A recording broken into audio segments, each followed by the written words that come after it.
The delegation from the Thraxian hegemony had prepared for everything. They had prepared for bluster, for threats, for a display of primitive ape-like rage. They had prepared for fear, for pleading, for the pathetic groveling of a lesser species. They had not, however, prepared for the smile. The human envoy, a man named Kalen Vance, sat at the far end of the conference table, a solitary figure in a simple gray tunic. The room itself was a masterpiece of Thraxian psychological warfare. The ceiling was lost in shadow, 100 feet above. The walls were of polished black obsidian, reflecting the cold blue light that emanated from the delegates' own positions. The air was thin and carried a faint, acrid scent, a smell that humans found subtly disorienting. The chairs, designed for Thraxian physiology, were intentionally uncomfortable for a human, forcing a slight, unnatural hunch. Every detail was calculated to remind the envoy that he was far from home, far from his kind, and utterly alone. Opposite him, arranged in a fearsome semicircle, sat the Council of Seven. Each was a towering specimen of their species, draped in ornate, metallic robes that clinked softly with every deliberate movement. Their skin was a textured, chitinous gray, and their large, multifaceted eyes reflected the envoy's small form 1,000 times over. The leader, Supreme Commander Vexal, leaned forward, his massive claws resting on the table, the sharp points digging microscopic furrows into its polished surface.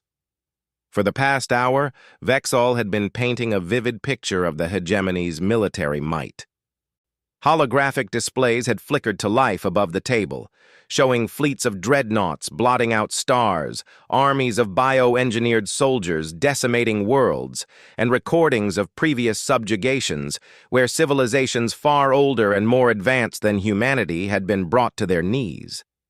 The other 6 delegates watched the human with an unnerving stillness, their antennae twitching, cataloging his every micro-expression, every bead of sweat, every shift in his posture. They saw none of the things they expected. Kalen Vance listened with the patient, attentive air of a professor observing a slightly over-enthusiastic student's presentation.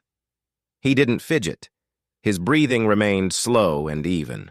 When Vexal paused for dramatic effect, letting the silence hang heavy in the frigid air, Kalen simply tilted his head, and his eyes calm and clear. "The might of the hegemony is considerable," Vexal concluded, his voice a deep, resonating hum that seemed to vibrate in the bones. "Our patience, however, is not. Your species has expanded beyond its designated sphere. You have ignored our warnings. You have treated with species we have marked for assimilation. This insolence cannot be tolerated. The terms are non-negotiable. You will cede your outer colonies, submit to our governance, and provide a tithe of your technological and biological resources. Refusal will mean annihilation." He leaned back, the movement a cascade of clicks from his exoskeleton. The other 7 delegates leaned in slightly, a synchronized, predatory gesture. The temperature in the room seemed to drop another degree. The ultimatum hung in the air, so as solid and cold as the obsidian walls. They waited for the human spirit to break. Kalen Vance slowly rose from his uncomfortable chair. He was dwarfed by the Thraxians, a soft, pink mammal in a hall of armored giants. He placed his hands on the table, his posture relaxed, open. He looked from one delegate to another, meeting each of their glittering compound eyes in turn. Then he smiled. It wasn't a smirk of defiance. It wasn't a grimace of fear. It was a genuine, warm, and utterly disarming smile. It was the kind of smile a person gives an old friend when they've just told a slightly embarrassing but endearing story. The effect on the Thraxians was instantaneous and profound. The room did not just grow quiet. It became a vacuum of sound. The low hum of the environmental systems seemed to vanish. And the nervous shuffling of the hegemony guards at the doors ceased. The 7 delegates froze, their multifaceted eyes widening in a way that suggested a biological impossibility. Their antennae, which had been twitching with constant subtle communication, went rigid and still. Supreme Commander Vexal felt a jolt of something entirely alien course through his neural network. It was confusion, layered with a deep primal unease. His threat displays, his carefully constructed psychological pressure, his overwhelming show of force, it had all been met with a smile. A predator's greatest weapon is its ability to understand its prey's fear.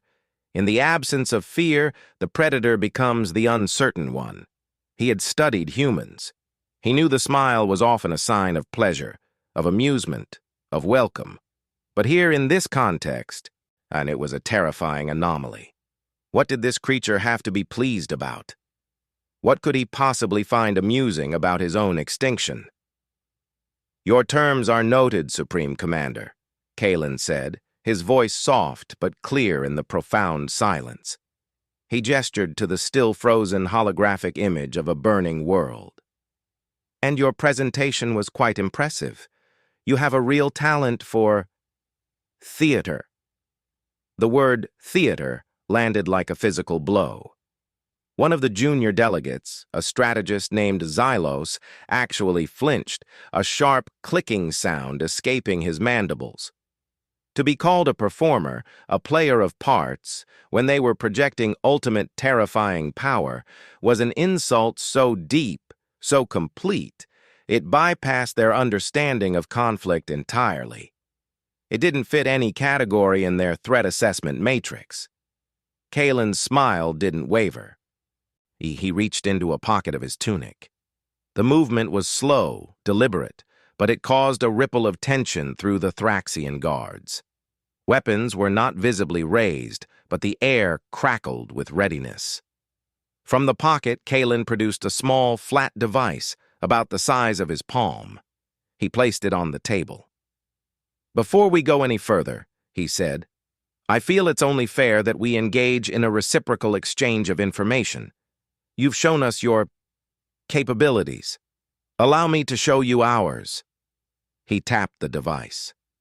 The holographic projector in the center of the table, which moments ago had been displaying scenes of Thraxian conquest, flickered and was hijacked. The image that replaced it was not of human warships or armies. It was a star. A simple, unremarkable yellow dwarf star, slowly rotating in the void. The Thraxians stared, and their confusion deepening. Was this a joke? Were they supposed to be afraid of a star? Then the star exploded. It was not a natural supernova. The holographic simulation was too clean, too precise. A ring of something, not light, not energy as they knew it, formed around the star's equator. It pulsed once, and the star collapsed.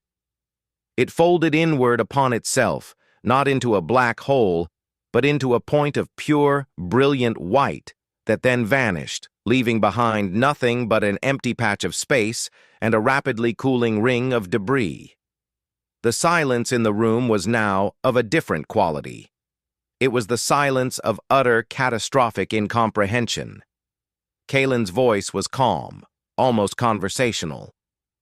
"That was a star in an uninhabited system on the far side of our space. We used it as a test about 6 months ago. The weapon is called a stellar destabilizer. It's not particularly elegant, and it takes a lot of power, but it gets the job done. We found that aiming it at a star is far more efficient than aiming it at individual planets. It makes a much stronger statement." He let the image of the empty space hang there for a long moment before tapping his device again.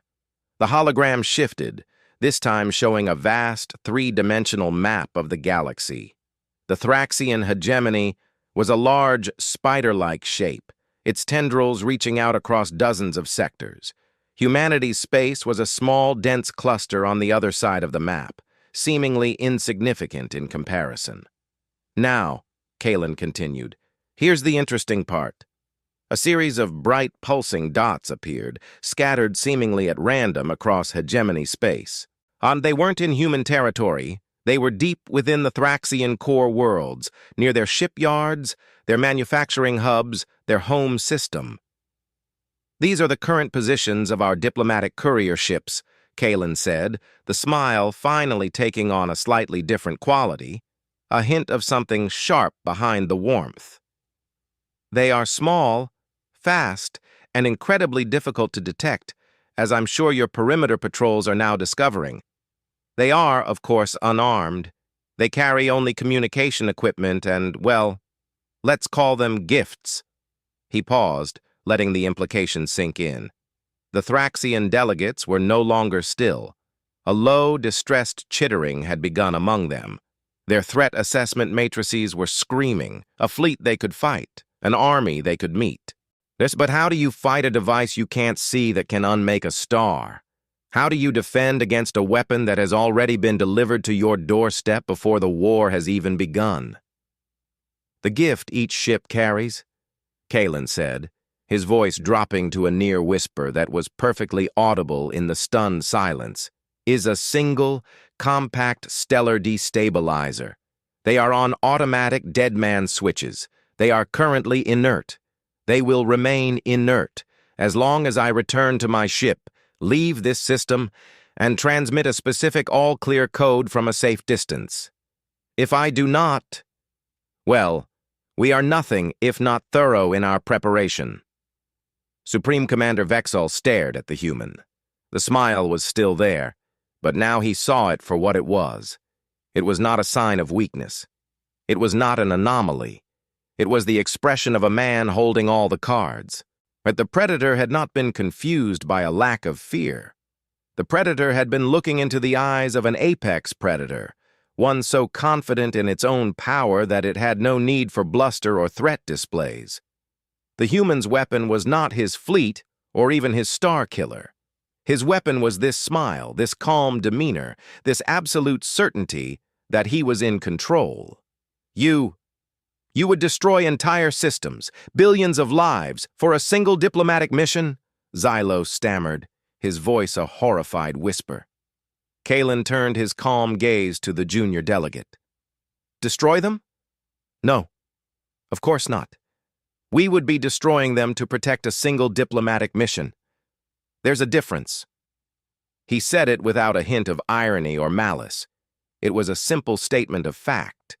For humanity, the life of one of its envoys, the success of one mission of peace, was worth the price of a dozen stars. It was a calculus so alien, so terrifyingly absolute, that it broke their minds. The concept was horrifying. It spoke of a species that valued its own, its principles, so highly that it was willing to commit mutual annihilation without a second's hesitation. They were not dealing with a young, ambitious species. They were dealing with a species that had stared into the abyss, had built weapons that could unmake creation, and had then developed the unshakable self-control to simply smile. Vexal's claws retracted from the table. His massive frame seemed to deflate slightly, the chitin plating losing some of its rigid menace. The psychological game was over. It had been over the moment the human smiled. What are your terms, Envoy Vance?" he asked. In his resonant hum, now little more than a subdued murmur. Kalen's smile widened just a fraction, and this time it reached his eyes, crinkling the corners. It was a human expression of genuine warmth and satisfaction. The tension in the room didn't just break, it evaporated, replaced by a dawning, incredulous relief among the Thraxians. "Terms, Supreme Commander?" "Oh, we don't have any terms. Not in the way you mean them." He gestured to the star map. "You see, we don't want your worlds, your resources, or your submission. We find that whole approach to be terribly inefficient and frankly a little boring. All that administration, all that quelling of rebellions, it's a distraction." He leaned forward, his voice taking on a conspiratorial, almost friendly tone. "We want to trade. We want to exchange knowledge, culture, technology. We want to explore the galaxy together. We want friends, Supreme Commander. The offer we were going to make, before you decided to open with threats, was one of mutual cooperation." a partnership. He tapped his device one last time, and the threatening red dots vanished. In their place, a web of soft golden lines began to connect human space to Thraxian space, and then outward to other blank areas on the map. We have a saying where I come from. You catch more flies with honey than with vinegar. We found that cooperation yields far greater long-term results than conquest. Our stellar destabilizers aren't for starting wars. They're for ensuring we never have to. They're our insurance policy, you might say. They guarantee that when we sit down at a table like this, the conversation can be about something more interesting than who has the bigger fleet. He straightened up and looked around the room, his gaze soft and friendly. So, let's try this again, shall we? My name is Kalen Vance.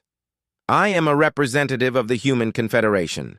We come in peace, and we have a great many things we would love to discuss with you. Trade routes, cultural exchanges, joint scientific endeavors. The list is quite long, but only if you're interested in talking as equals. If you'd prefer to go back to the old way of doing things.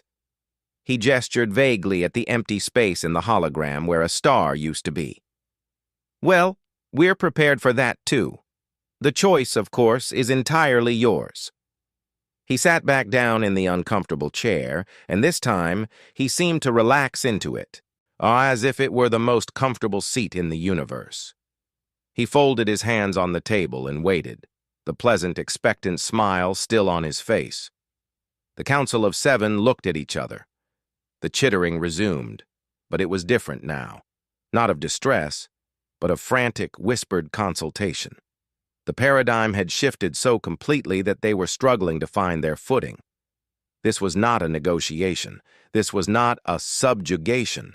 This was an invitation, delivered with a weapon pressed against the temple of their entire civilization. Supreme Commander Vex'Al looked at the human. He saw no malice, no gloating triumph. He saw only patience and a kind of bemused goodwill. It was, he realized with a strange sense of calm, the most terrifying thing he had ever encountered. This was a power so absolute it did not need to be wielded. It simply needed to exist. He slowly, deliberately, inclined his head. It was not a bow of submission, but a gesture of profound respect. The other 6 delegates followed suit. Perhaps, Envoy Vance, Vex'Al said, his voice regaining some of its resonance, though the edge was entirely gone. We began on the wrong foot. The hegemony is always interested in mutually beneficial arrangements. Please tell us more about these trade routes. The smile on Kalen Vance's face remained warm and genuine as he opened a new file on his personal device. It was the smile of a man who had just made a new friend, a smile that had, in the space of an hour, accomplished what 1,000 warships could not. It had frozen a room full of conquerors, not with fear, but with the sheer, breathtaking audacity of absolute, unshakable, and an utterly peaceful power.